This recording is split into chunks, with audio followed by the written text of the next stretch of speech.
I'm Cape Joel, and this next great comic book video has been brought to you by the good folks over at BAMBox. Now, I've talked about a lot of subscription boxes on this channel, but BAMBox truly is one of a kind. They favor exclusivity over just about everything else, and you're gonna get stuff in here that you're just simply not gonna find anywhere else. Cool items like Wolverine-style dog tags, who doesn't like that? Thundercats and Harry Potter patches for your jacket. I'm building a jacket myself, so these are really good finds. A Gorilla Grodd button, one of only just a few. I was lucky enough to get this one. I'm a comic guy, so I like the comic-themed one.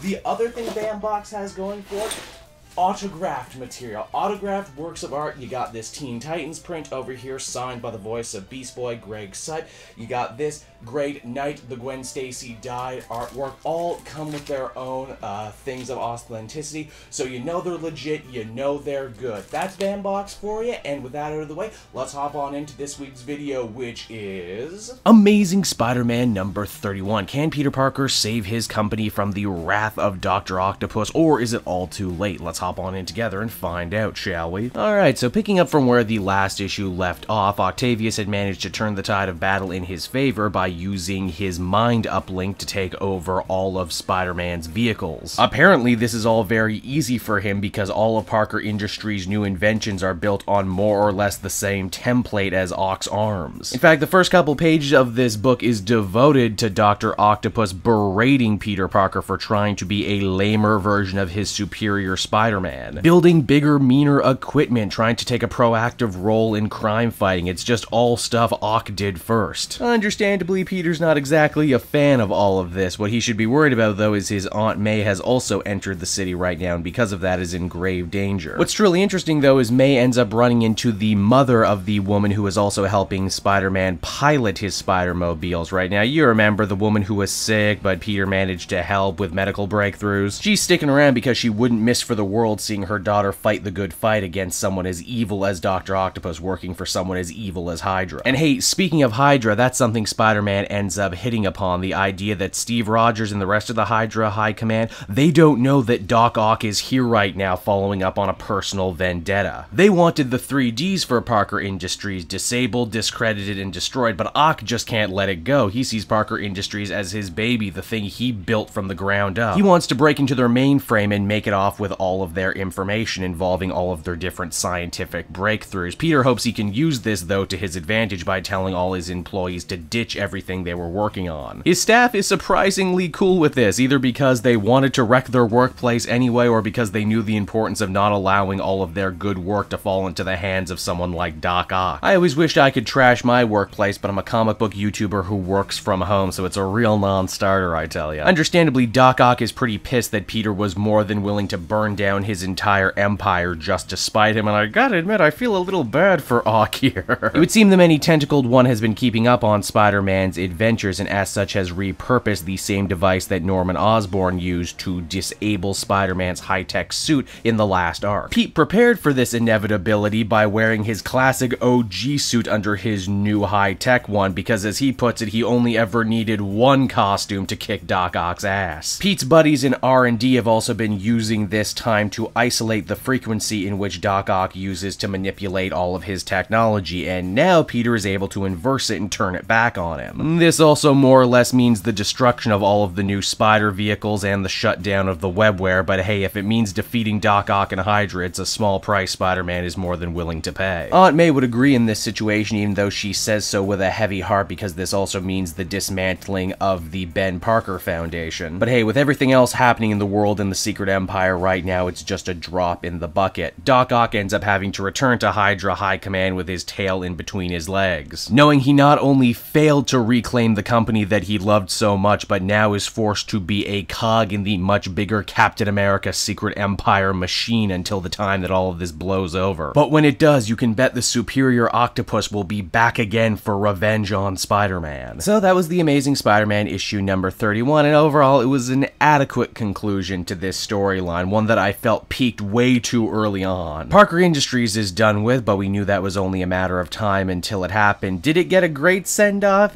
maybe not. There was definitely an attempt made to be like, hey, look at all the employees and everyone who pulled together to help Spider-Man defeat Doc Ock. Honestly, I've forgotten most of their names, and I'll be shocked if any of them become important down the line in Marvel Legacy. The return to the old costume was nice. I like the idea that Pete never got rid of it and just kind of kept it around for a rainy day, and oh, what a rainy day Secret Empire is. It is funny, though, that when we break it down, Dr. Octopus actually was more active in the Secret Empire event than Spider-Man was. And I'll definitely be excited for when he pops up again. Overall, though, I would feel comfortable giving this book a 6 out of 10. It was okay. So there's Spider-Man, everyone. I hope you enjoyed it, and as always, why not check out some of these other videos? Then you can follow me on social media at CapeJoel. And if you're looking to get a great deal on comic books, please use my book depository link down in the description. Not only will you get a great deal, but you'll support me at the same time. So, this has been CapeJoel. I will see you all next time.